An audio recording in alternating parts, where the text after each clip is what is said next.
नमस्कार, मैं हूं आपके साथ मयंक। आज 22 तारीख है। पिछले 12 घंटे के अंदर ईरान और अमेरिका की जंग से जुड़े सारे अपडेट्स मैं आपको बताऊंगा।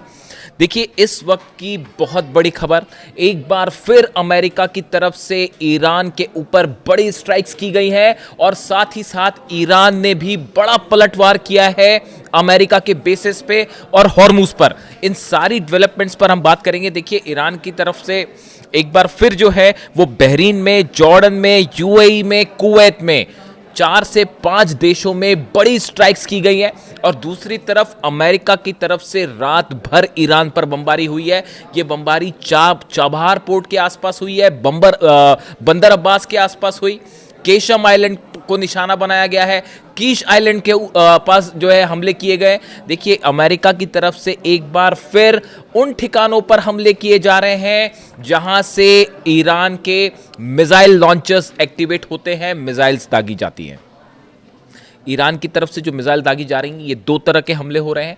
एक वो मिसाइल लॉन्चर्स हैं जो ज़मीन के ऊपर हैं, एक वो मिसाइल लॉन्चर्स हैं जो ज़मीन के नीचे हैं। जो ज़मीन के नीचे मिसाइल लॉन्चर्स हैं उनके बारे में कोई जानकारी किसी के पास नहीं है कि मिसाइल्स कहाँ से फायर होती है, लेकिन जो ज़मीन के ऊपर से मिसाइल्स दागी जा रही हैं उनको सैटेलाइट के ज़रिए लोकेट करके निशाना बनाया जा रहा है।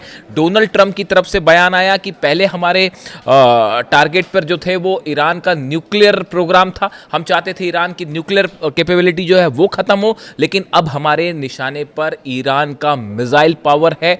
अब देखिए, मामला वहां शिफ्ट हो गया जहां नेतन्याहू चाहते थे।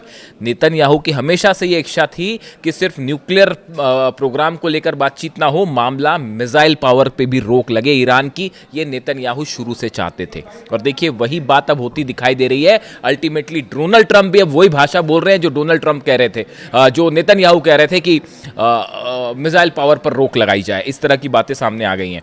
लेकिन हकीकत ये है, जो असली खबर है वो ये है, ईरान की तरफ से एक बड़ी वार्निंग दे दी गई है अमेरिका को और उसके लिए एक टाइम लाइन जो है वो भी फिक्स कर दी गई है। देखिए, इन हमलों के बीच ईरान की तरफ से एक बहुत बड़ी वार्निंग दी गई है। अमेरिका को 3 दिन का वक्त दिया गया है, यानी कि 72 घंटे 72 आवर्स, जो कि कल से शुरू हो चुके हैं और जिसमें कई घंटे बीत चुके हैं। ईरान की तरफ से जो जानकारियां आ रही हैं सूत्रों के मुताबिक, ईरान की तरफ से अमेरिका को ये बात साफ कर दी गई है कि 0 आवर स्टार्ट होता है। 0 आवर का मतलब होता है जब ये टाइम फ्रेम दिया जाता है, जितने भी घंटे का दिया जाए, जैसे ही ये टाइम लिमिट खत्म होगी उसके बाद ईरान अमेरिका के सारे वॉरशिप्स पर हमला करेगा। अरब के जितने इंफ्रास्ट्रक्चर है उन पर हमले किए जाएंगे, अमेरिकी सैनिकों को निशाना बनाया जाएगा, अमेरिकी बेस तबाह किए जाएंगे। यानी एक ऑल आउट वॉर का ऐलान मान के चलिए आप इसको। देखिए, 0 आवर जो होता है अनाउंसमेंट, आर्मी और मिलिट्री से जुड़े लोग जो हैं इसका ज़्यादा इस्तेमाल करते हैं। इसमें एक प्रकार की चेतावनी दी जाती है, दुश्मन को एक टाइम फ्रेम दे दिया जाता है, जो कि ईरान की तरफ से 72 आवर्स का दिया जा चुका है अमेरिका को। और ये सब हुआ है अमेरिका के उन हमलों के बाद जो कि न्यूक्लियर इंस्टॉलेशंस पर हुए, खास तौर पर दारखुविन में जो हुए हमले। बुशर पर हमले हो रहे हैं, दारखुविन पर हमले हो रहे हैं, जिसको लेकर ईरान और आईआरजीसी की तरफ से बड़ा एक्शन लिया गया। इन हमलों के बाद अमेरिका को यह बता दिया गया कि अगर 72 घंटे के अंदर आपके हमले नहीं रुके तो हम ऑल आउट जंग का ऐलान करेंगे आपके खिलाफ और उसके बाद एक भी जहाज नहीं बचेगा। देखिए, आप हकीकत जानना चाहते हैं, हकीकत यह है कि हॉर्मुज में पिछले 12 घंटे के अंदर करीब 100 अबू मेहदी मिसाइल्स फायर की गई है। ये जानकारी सामने आ रही है। अमेरिका के 17 वॉरशिप्स जो हैं वो पीछे हटाने पड़े हैं अमेरिकन नेवी को।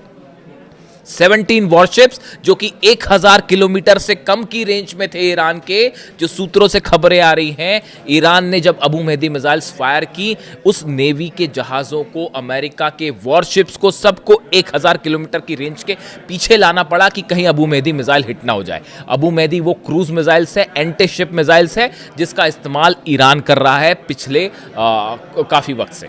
अब हालात ये है कि हॉर्मुज में देखिए, पूरा हॉर्मुज जल रहा है। असल में ये जो 0 आवर का अनाउंसमेंट हुआ है, ये मुख्य रूप से अमेरिका की नेवी को वार्निंग दी गई है। देखिए, बेसिस पर तो हमले हो ही रहे हैं, जॉर्डन में हमले हो रहे हैं, बहरीन, कुवैत में बताऊंगा आपको नए हमले कहां पर हुए हैं।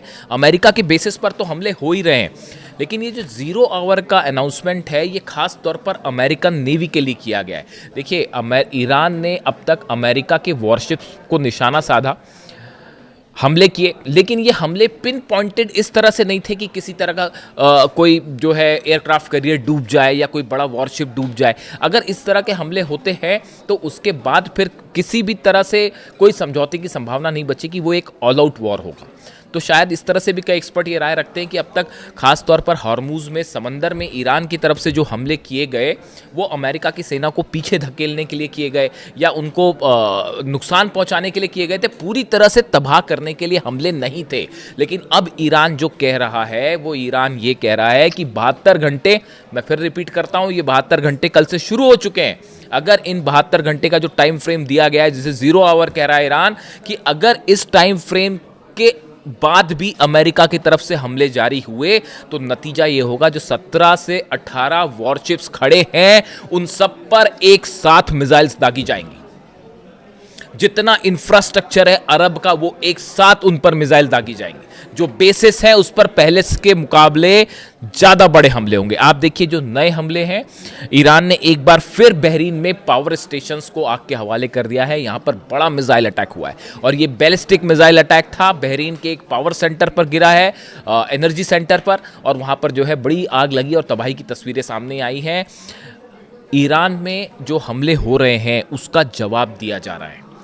अमेरिका के हमले पहले न्यूक्लियर इंस्टॉलेशंस के आसपास हुए, अब मिसाइल साइट्स को निशाना बनाया गया, इसके बाद अब मामला एनर्जी सेंटर्स पर आ गया है। ईरान के एनर्जी स्टेशंस पर, फ्यूल स्टेशंस पर हमले शुरू हो चुके हैं। ये एक बड़ी जंग का ऐलान आप मान के चलिए इसको, कि एक ऑल आउट वॉर की तरफ मामला आगे बढ़ रहा है। इसीलिए 0 आवर का इस्तेमाल किया गया। कल ईरान के राष्ट्रपति की तरफ से जो बयान आया पेजेश्कियान साहब की तरफ से, वो हमेशा देखिए उनके बयान उनको उस गुट का माना जाता है जो कि बातचीत में विश्वास रखते हैं और डिप्लोमेटिकली मामले का हल चाहते थे। लेकिन उसके बावजूद अब उनकी तरफ से ये बयान आना, अब पेजेश्कियान साहब की तरफ से भी ये बयान आ गया कि अब जो है जंग वाली ऑल आउट जंग की बात होगी, ईरान झुकेगा नहीं, अब ऑल आउट जंग करेंगे। यानी आप समझ लीजिए कि ईरान में हालात क्या है। IRGC और अहमद वाहिदी साहब के हाथ में पूरा, मैं बार बार इस बात को दोहरा रहा हूँ, किसी तरह का कोई कंफ्यूजन रखने की ज़रूरत नहीं है। ईरान का हर फैसला इस समय अहमद वाहिदी ले रहे हैं, ईरान की सेना ले रही है। और ईरान की सेना का सिर्फ और सिर्फ एक अप्रोच है इस समय, खामेनी साहब के दुश्मनों से बदला लिया जाएगा। खामेनी साहब के दुश्मनों को किसी कीमत पर नहीं छोड़ा जाएगा। और ख़ास तौर पर ये जो हमले हुए इंफ्रास्ट्रक्चर पर, ईरान के अस्पतालों पर हमले हो रहे हैं, पानी के जो डिसैलिनेशन सेंटर्स हैं उस पर हमले हो रहे हैं। आप ईरान के लोगों को का पानी उनका ख़त्म करना चाह रहे हो। स्कूल पर हमले हो रहे हैं, अस्पतालों पर हमले हो रहे हैं, न्यूक्लियर पावर प्लांट पर हमले हो रहे हैं। उसका नतीजा ये है अमेरिका के बेस जल रहे हैं और अभी भी वो मिस्ट्री बनी हुई है। अभी तक कोई न्यूज़ चैनल या पत्रकार जो है वो इस बात को लेकर दावे नहीं कर रहा है कि उस 200 बंकर्स पे जो हिट 20 बंकर्स, 200 नहीं 20 बंकर्स जो हिट किए गए जॉर्डन के एक बेस पे, उस बंकर में कितनी कैजुअलिटी हुई है, वहाँ पर क्या क्या हुआ, क्या क्या तबाह हुआ, इसकी जानकारी अब तक सामने नहीं आई है। ये जानकारी जब सामने आएगी, 100 सैनिक घायल हो गए ये पिछले 4-5 दिन के अंदर। अमेरिका के 100 सैनिक घायल हुए हैं, ऐसी खबरें अमेरिका में छप रही हैं। कैजुअलिटी पता नहीं, कोई सच अभी एग्जैक्ट फिगर सामने नहीं है। बड़े हमले हैं। देखिए बहरीन में पावर स्टेशन जो है वो तबाह कर दिया गया। जॉर्डन में अल सॉल्टी बेस पर एक बार फिर बैलिस्टिक मिसाइल से हमला हुआ है और ईरान का दावा है यहाँ पर फिर से F-18 जेट्स का जो हैंगर है उसको तबाह किया गया है। इस तरह के दावे हैं। यानी जॉर्डन लगातार निशाने पर है। बहरीन और कुवैत से अपने जहाज पीछे खींचे गए थे जॉर्डन में कि वहाँ सुरक्षित रहेंगे, कोई सुरक्षित नहीं। वहाँ पर ईरान की मिसाइल्स ने जो है वो हाहाकार मचा रखा है। इसके अलावा UAE पर हमले शुरू हो गए हैं। देखिए UAE के रास अल खैमा जो इलाका है, यहाँ पर बताया जा रहा है कि करीब 6 धमाके हुए। 4 धमाके की खबर थी, अब वो 6 तक पहुँच गई है कि UAE के रास अल खैमा में 6 धमाके हुए हैं। इसके अलावा जो फुजेरा पोर्ट है उस पर भी धमाके की खबरें हैं। यानी UAE में भी अब हमले शुरू हो चुके हैं। ये मामला अब इसीलिए कहा जा रहा है, जो 72 घंटे का टाइम है, कि ये मामला वर्ल्ड वॉर की तरफ आगे बढ़ता दिखाई दे रहा है। क्यों कहा जा रहा है इसको वर्ल्ड वॉर को, इसकी भी बात करेंगे। कुवैत में एक बार फिर डिसैलिनेशन सेंटर पर फिर से पानी के ठिकाने पर हमला हुआ है। जो अपडेट आया है उसके मुताबिक मैंने आपको बताया हॉर्मूज में धमाके, हॉर्मूज में एक बार फिर से माइन फट गई। अमेरिका के जहाज़ ओमान वाले रास्ते से जो मना कर रखा है ईरान ने, वहाँ से पार करने की कोशिश कर रहे थे ज़बरदस्ती। उसको ईरान ने जो रास्ता दिखाया उसके अलावा पार करने की कोशिश। अब तो पार वार करने का कोई सवाल ही नहीं है साहब। हॉर्मुज़ इज़ क्लोज्ड, बंद है हॉर्मुज़। अब वहाँ से कोई भी जहाज़ निकलेगा तो यही अंजाम होगा। 2 माइन्स फिर से फटी हैं। 2 माइन पहले फटी थी, 2 माइन अब फटी हैं और जहाज़ के चीथड़े उड़ गए। ये वो माइन्स हैं जो कि ईरान ने बिछाई हैं। ये वो माइन्स हैं जिसमें कहा जाता है कि किम जोंग उन ने मदद की माइन्स देने में। परमाणु प्लांट पर ईरान के लगातार हमले हो रहे हैं। इस बीच देखिए बड़ी खबर आई है कि पुतिन ने किम जोंग उन से फ़ोन पर बात की है, इस तरह की सूत्रों से खबर है। देखिए नॉर्थ कोरिया की जो विदेश मंत्री हैं वो इस समय रूस के दौरे पर हैं। उन्होंने रूस के राष्ट्रपति से मुलाकात की और बताया जा रहा है कि ईरान के हालात को लेकर भी रूस के बीच में और नॉर्थ कोरिया के बीच में बड़ी चर्चा हुई है। वहीं चाइना की सऊदी से भी बात हुई है। चाइना की एक बार फिर कोशिश है कि किसी तरह से जंग जो है अब अगले कदम में ना बढ़ जाए, वरना मामला बिगड़ जाएगा। सऊदी की जंग में एंट्री हो चुकी है, सीधे रूप से नहीं तो परोक्ष रूप से हो चुकी है। यमन ने ब्लॉकेड का अनाउंसमेंट कर दिया है कि अब सऊदी की पूरी तरह से घेराबंदी की जाएगी।